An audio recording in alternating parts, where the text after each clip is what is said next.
especially my father, he was nostalgic for the scents he smelled as a child when he entered the bakeries that were baking bread. He no longer smelled them.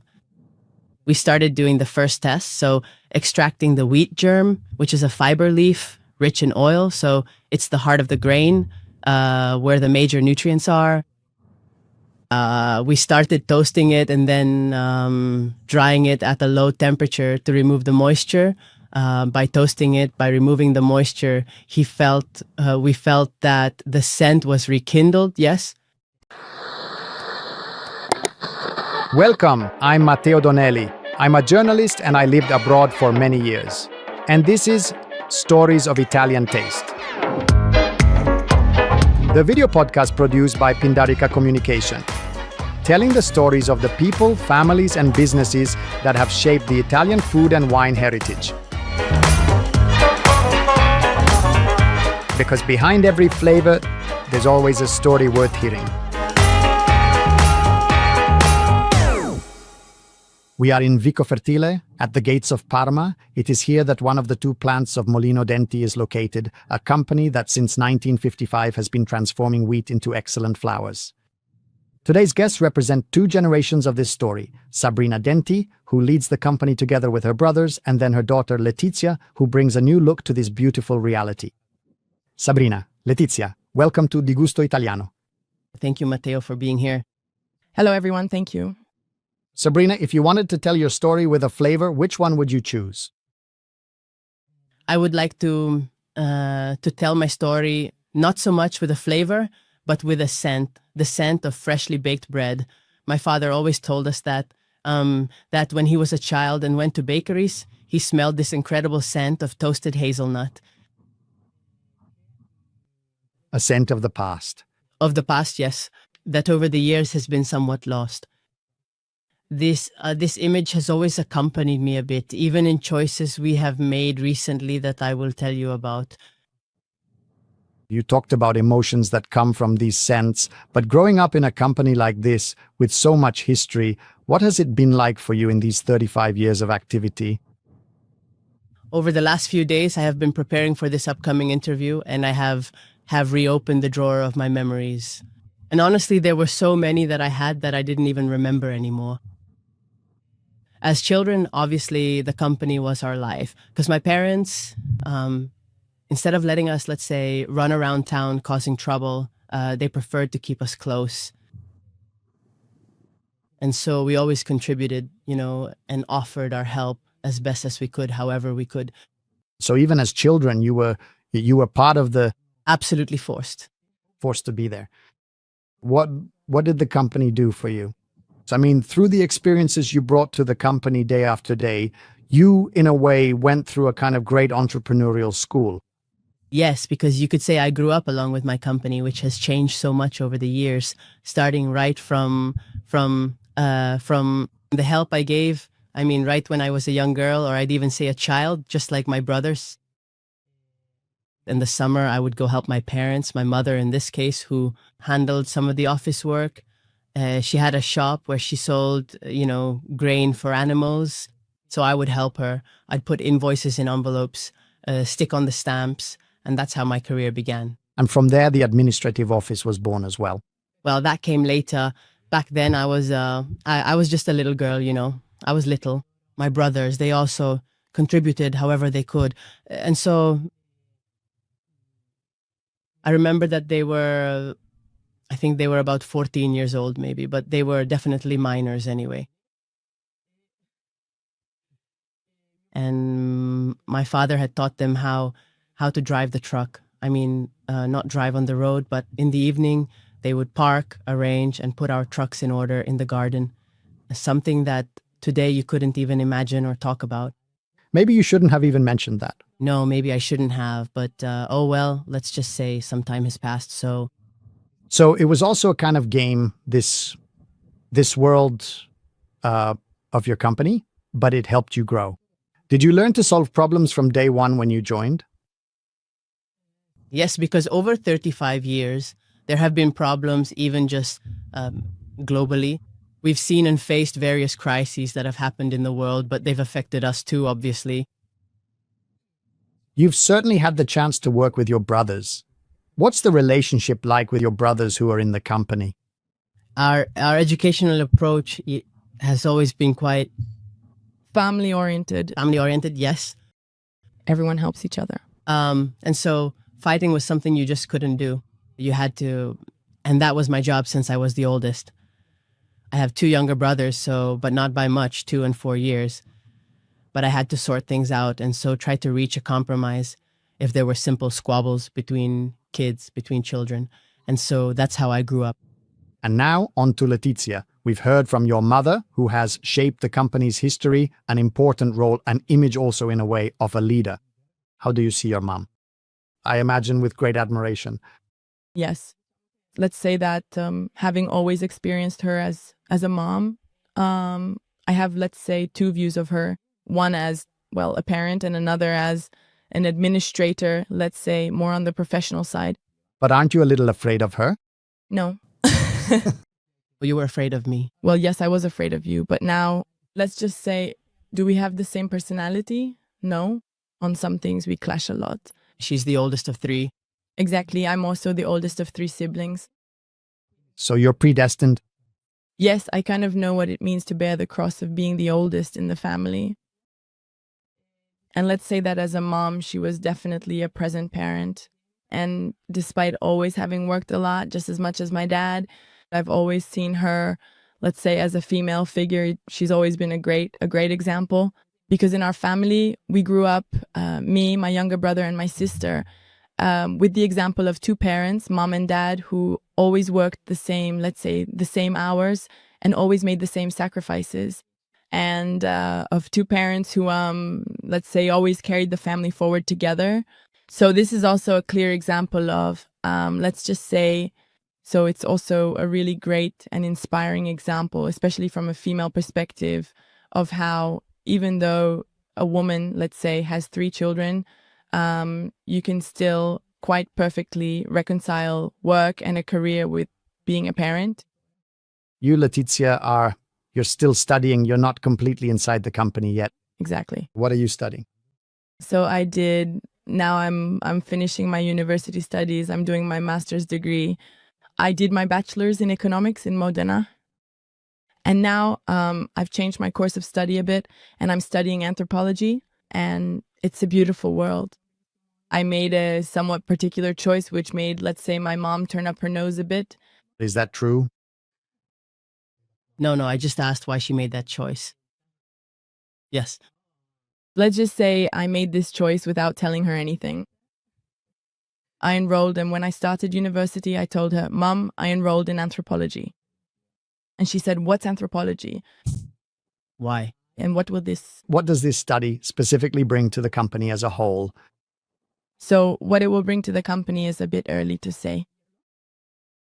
For me, it will certainly bring a lot of knowledge, experience, especially on a human level, perhaps. It is offering me the possibility to see the world, let's say, from many different points of view, or at least from perspectives different from the standard ones, or the ones we're taught are the correct ones. Sabrina, studying has always been one of the pillars of the family, and I know you made several sacrifices to graduate to further your knowledge. What did studying mean to you? In my family, well, my brothers didn't really feel like studying. I was the one who, let's say, did better. I studied accounting, predestined, you see, because back then, those who studied accounting, it was a school that offered various opportunities, right?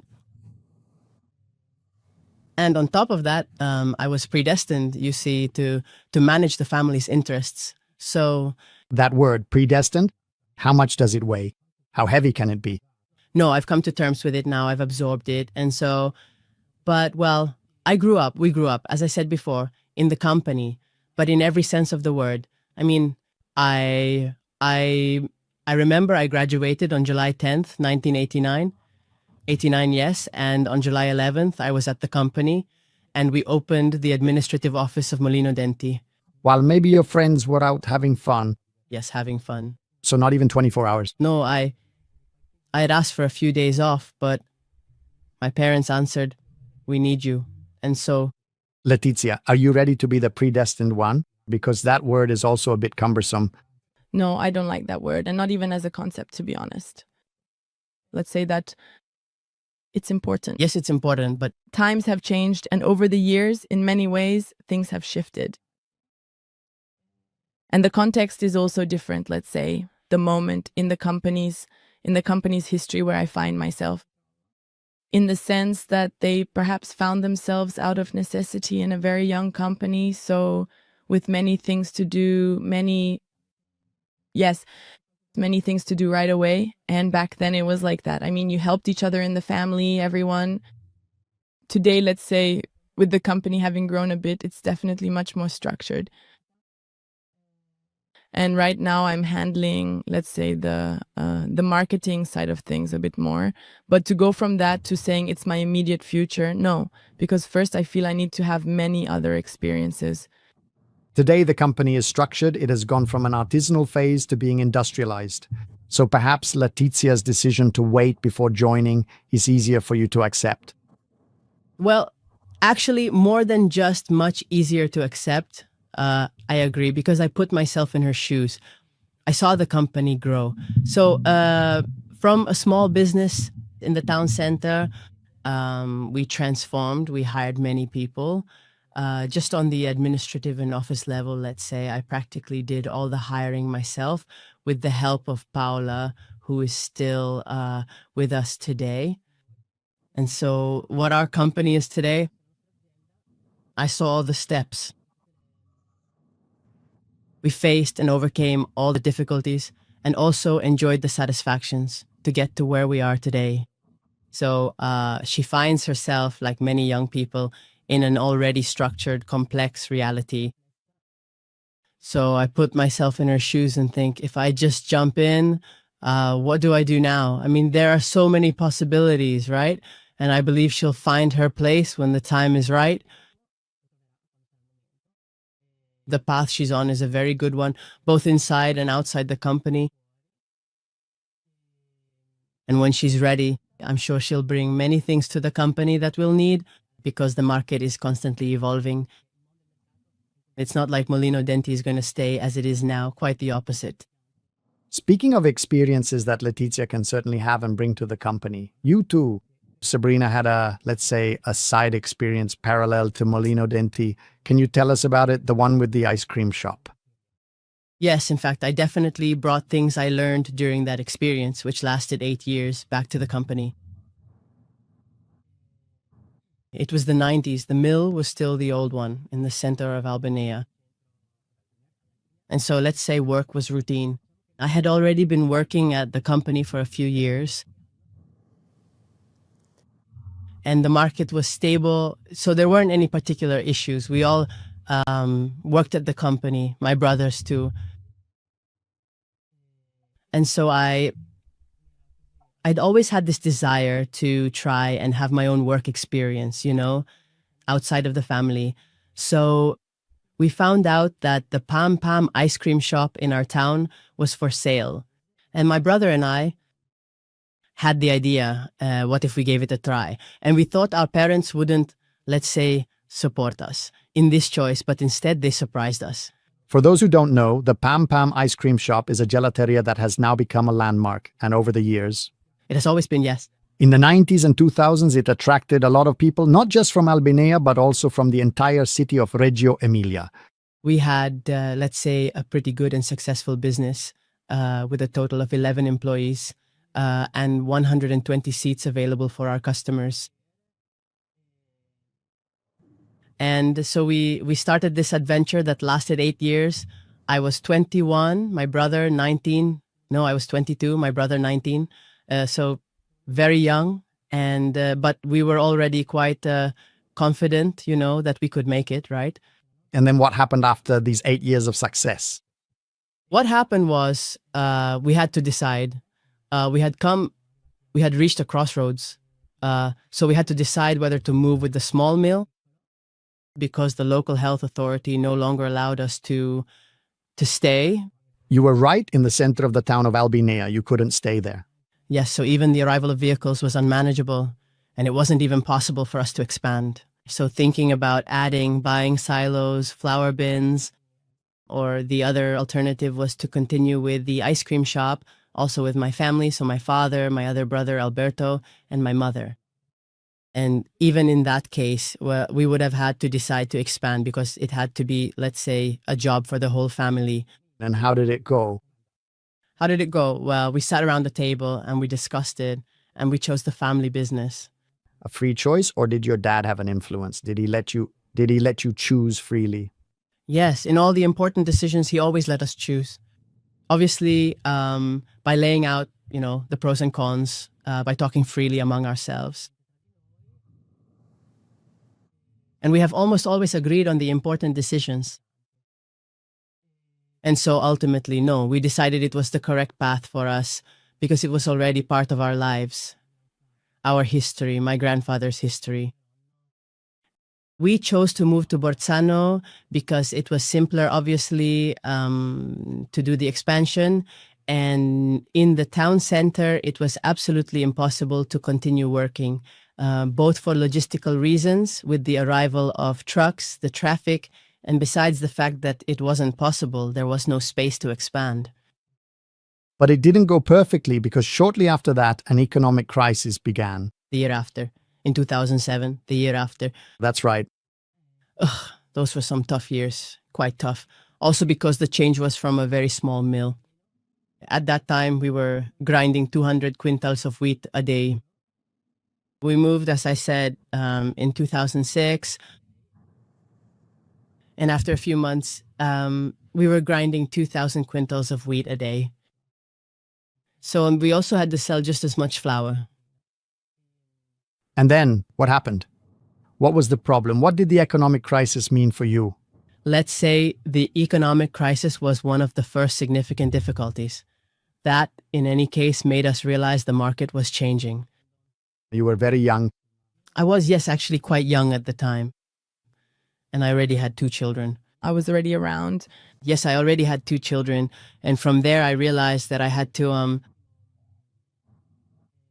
I wanted to deepen my knowledge, the studies I had done. And so I delved even deeper. I took several management courses because, as I said, the world was constantly changing. That was, in our opinion, the first period where, in the meantime, we had, let's say, made several long-term investments. My father's entrepreneurial vision sort of shaped my career, my path, because he always had a very forward-thinking vision. And then there's a phrase that your dad said, which is, as long as there are debts, things are going well. I'm not sure I get it. But I didn't get it back then either. Actually, when we, as I said, moved in 2006 to Bolzano, for me, that was the most difficult moment for the reasons I mentioned before. And so I had to, let's say, with a family, small children, study, change my methods a bit, even for calculation, for planning, investments cost But when you saw these gigantic silos couldn't sleep. with small children, how? Yes, I thought about the debts, which were really long term, and every month, there was the payment to be made. And so, yes, it was, let's say, the first, for me, let's say, the moment when I really understood that we had taken a very big step, and also one of great satisfaction in any case, because it was a difficult period. But after we found, our footing, and also because mills, I'm talking about ours, but this is generally true, have very significant costs to bear. The energy, amortization, and investments. And so it must always be running, operating at all times. This means the margins are reduced, but you make up for it with very high volumes. Letizia, what memories do you have of that period of crisis? Well, I remember the day all the stock markets crashed. I was in front of the television watching the news, and my parents came home to the dinner table. What happened? And they had let's say, a somewhat worried look on their faces. And they explained a bit about what had happened because, let's say, at our house, meal times have always been a time for the table has always been a place for sharing where we talked, but mainly about work. And so I kind of grew up ever since I was little with the conversations of my grandparents and my parents who talked about work, about planning, goals. So at the time, let's say in 2008, I was very little. I was still in elementary school. So I had I didn't realize on a business level what it meant. And I would hear the conversations at home. And it was certainly a particular period, let's say, when we speak of difficulty or rather challenge, we must remember that difficulties are meant to be faced. And so, with patience, we move forward slowly, step by step. One step at a time, one goal at a time. You can get through anything if you stay calm. There's no need to rush. And there are also times when, as I have been taught, you shouldn't expect too much and you should know how to be content and Tighten the belt. exactly tighten the belt, as my grandfather and my father used to say. And even small successes in times of difficulty are already great, great things. And so in reality, there has always been, despite the period, a great, let's say, spirit and courage to face things head on. When you join the company, hoping a crisis never happens, how will you face it? On a technical level, I don't know because I don't feel comfortable giving a technical answer. On a human level, certainly in difficult times, everyone needs to be guided and we need to help each other out. So maybe back then it was more of a family thing, but now it needs to be something a bit more like at a company level, right? Speaking of crises, like in 2022, there will be others, right? We certainly have technical approaches to solve or to help manage these moments. Letizia, how do you think anthropology, the studies you've done, can help in the modern industry you have in mind? My studies, beyond the periods of crisis that you certainly have to face, not just with a certain temperament and character predisposition, but also with, let's say, some more technical and specific knowledge. And my studies and my character predisposition, at a company level, they could be useful because there's a need for a lot of humanity in this world, I feel I can say. And I see the company, I have my own concept of the company, which is a bit like a person. I think each of us has many sides or many, many, many facets, right? That have to coexist very well within us and always in balance. And so the company is a bit like that because it's made up of so many people with different characters, values, ambitions, goals, and lifestyles. And you have to be able, in my opinion, in a company, especially if it's made up of many people, to please everyone a little and make everyone feel accepted. Also, to not upset the balance that has been created within. Hiring in our company, as in the life of all companies, happens. Continuously. Yes, continuously, also because we have to replace retirements, and so life goes on. A company is in constant evolution. And in recent years, we've hired many young people who started with us as interns, and then they grew within the company and are still with us, working alongside us in different, let's say, departments.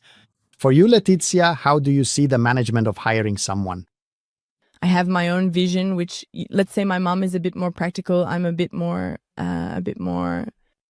Philosophical? Yeah, I'd say a dreamer. I did purely economic and business administration studies, so they're different. But skills can be acquired, meaning if a person is willing, if they like what they do, if there's a minimum of predisposition or at least interest, skills can be acquired. Sabrina, do you agree with that vision? Yes, her journey was just like that. I was still studying economics, exactly, and there was an open position. You've also always had a bit of a predisposition for... I've always been very curious. Very curious, yes, for imagination. Yes. So I could do art. For me, I could do anything, any job.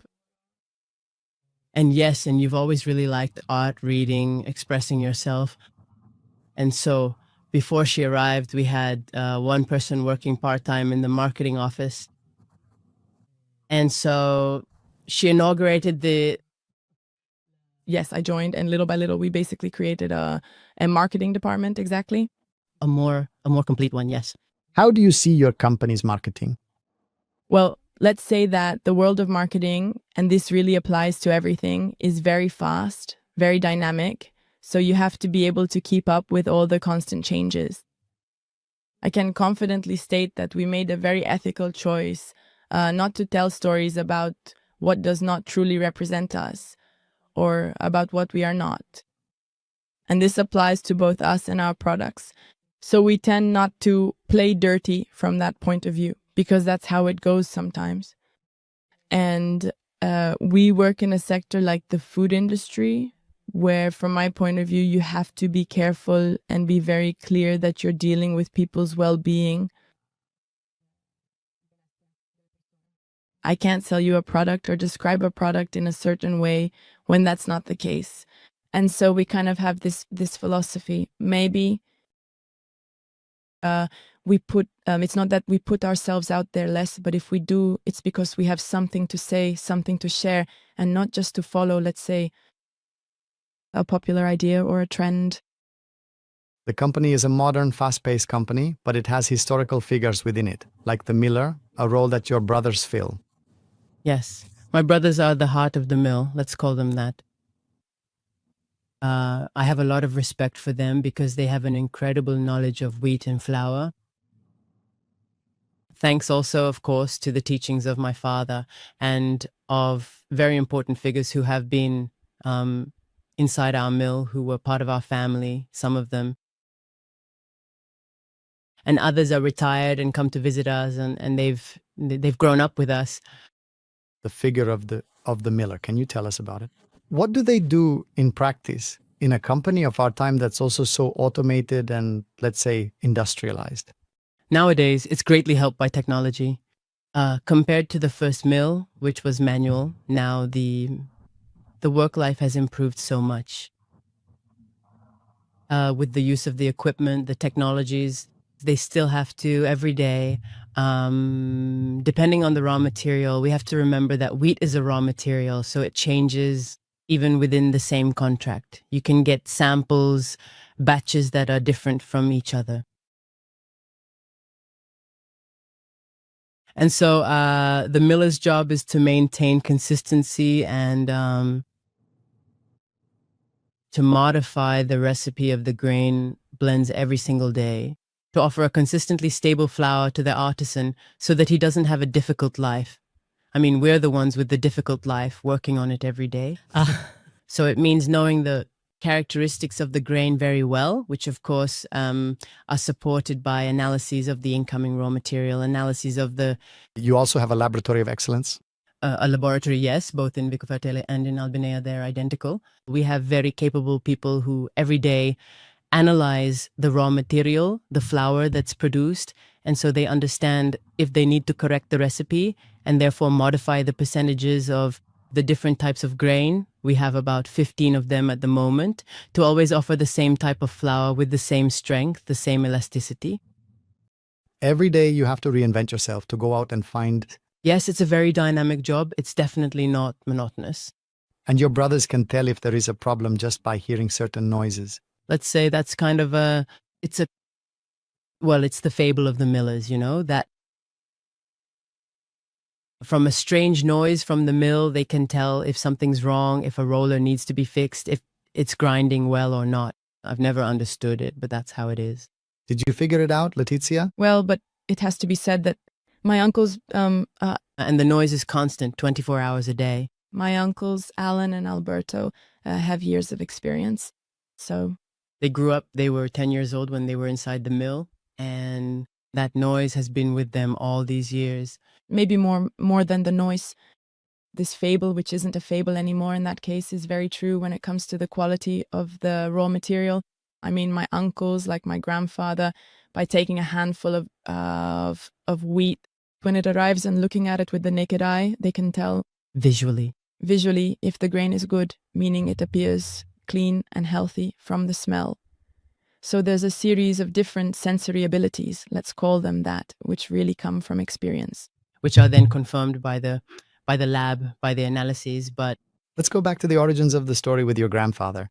How did the fable of this beautiful company begin? my grandfather, in the 1950s, along with his brothers and sisters, they had bought a bankrupt mill, one that was failing, which was the old mill of Albanea. And so he ran it with his brothers, his family, for a few years. Then, unfortunately, my grandfather passed away, and my father found himself, his brothers had all taken a different path. So my father found himself at 28 years old with 3 children, managing the mill alone with his uncle and cousin. And after a few years, he was alone again because he and his cousin, let's say, they went their separate ways. And so he was left alone with my mom and us 3 little ones. So I think that has always guided him in his decisions, to want to make his children perhaps responsible, maybe a little too soon as possible.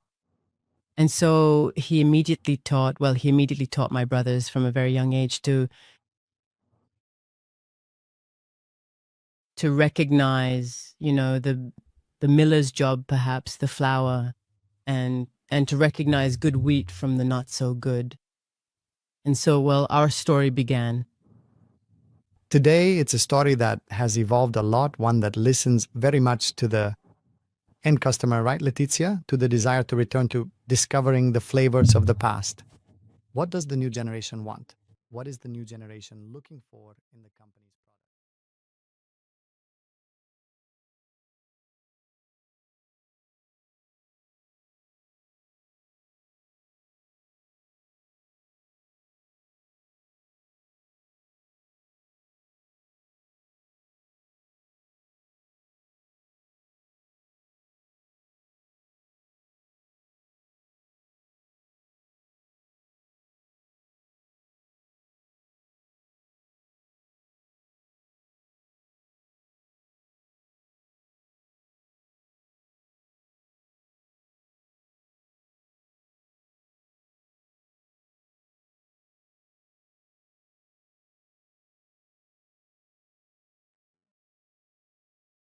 That's kind of the vision.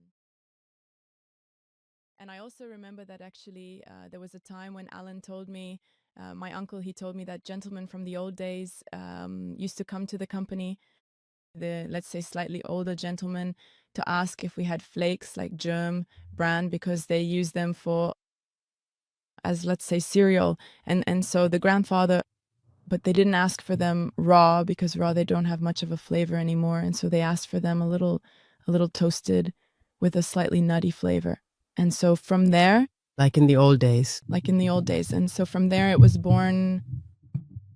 I mean, there was a moment when my uncles and my grandfather asked themselves some questions and said, what could they do to reignite these? Exactly, because usually the germ or the bran or the fine bran are the parts, let's say the waste from the milling process, which are therefore not used. They are used for, they are given, let's say, to animal husbandry, to the livestock sector, for feed. And so this was a bit of a wake-up call. What then gave the push along with this nostalgia? Let's say they came together, right? It was these two aspects complemented each other, and it led my grandfather, my uncles, to think about what they could do starting from, with these materials. And from there, the project was born, especially the Infibra line. Especially my father. He was particularly nostalgic for the scents he used to experience as a child. When he'd go into bakeries that were baking bread, he couldn't smell them anymore. He couldn't smell that same toasted hazelnut scent anymore. And so that's how the first test began, by extracting the wheat germ, which is the heart of the kernel, which unfortunately gets wasted because, as Letizia was saying, it's discarded with the byproducts. Because let's remember, with wheat, nothing is thrown away. Nothing is thrown away. It's a circular economy. Circular, yes. We started doing the first tests. So by extracting the wheat germ, which is a leaf of fiber, rich in oil. So it's the heart of the kernel where the most important nutrients are vitamins, essential oils, all kinds of vitamins. And so to recover this precious Component. component, they started toasting it and so drying it at a low temperature to remove the moisture. Because the wheat germ can't be left in the flour. It doesn't have the same expiration date, the shelf life. And so after 2 weeks, it goes rancid. It can't coexist with the flour. By toasting it, removing the moisture, they smelled that the wonderful aroma had truly come back to life. It was the one from the old days. Yes. And so he had, let's say, this flour tested, the normal flour from the milling process, with the addition of toasted wheat germ and also toasted bran by some clients, let's say the most loyal ones, to us.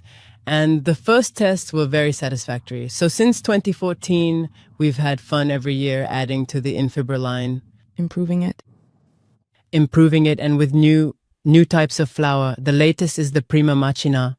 You've invested a lot in the laboratory. So behind this, let's say, this romanticism of scents, there's also a lot of research, many technicians working on it. There's a particular interest in these extremely genuine products from the foreign market. Why is that? The foreign market, yes, is indeed very receptive, absolutely, as a matter of fact. More so than the Italian one? The foreign market has a lot of trust in made in Italy, regardless. Yes, exactly. So being an Italian mill really works. It really does. Definitely abroad, a significant amount of importance and appreciation is given to the concept of made in Italy, and that inevitably attracts people in our sector, in all other sectors, of Italian industry. Our sector is no exception. Abroad, let's say that we have found particular and notable success with the Infibra product line, as well as with all the other lines of flour that we produce in the company, besides the Infibra line. So the pastry line, the pizzeria line. Fresh pasta. Exactly. All the flours for fresh pasta too. Definitely, or at least the idea that I have gradually formed is that, let's say, when you look abroad in other countries, they really recognize and appreciate the Italian know-how, that special way of doing things, a method that they simply do not have, that many others do not possess. Yes, the knowledge. Exactly. Tradition, experience, years and years of experience, and therefore mistakes. But also the craftsmanship. Craftsmanship. Italian craftsmanship, which is about making things, even if it means working harder, but making them well. And so they have to turn out well. Sabrina, would you be able to recognize a pizza made with your flour? With Infibra, yes. Yes, that one, yes. With 0 or 00 flour, it's a bit more difficult. I would be able to recognize a well-made pizza. Anyway, that, yes. The market is increasingly international. You're expanding the product range and also the geographical areas, but you remain a family. What is it like today to work in a family? That has always been the theme, in the sense that we have always worked as a family. And my husband also works with us since 2001. So it's been 26 years. He's the sales director? Sales director, Italy and abroad. And he manages about 30 Italian agents besides the export market. We talk about work all the time. I confirm. And every now and then, someone says, let's change the subject. And that's the secret, especially at home. Okay, we'll deal with it tomorrow, and then we change the subject. Speaking of the numbers of this family, they are the numbers of a company of truly significant size. How many employees? What is your revenue? We've become a large industry in the last few years. We have 64. more than 60 employees in total. And 30 agents, sole agents or multi-firm agents, and a staff of 8 technicians. So besides them, and also the related business from transport companies, which is about 30, more or less, we're approaching 100 families of people who work with us.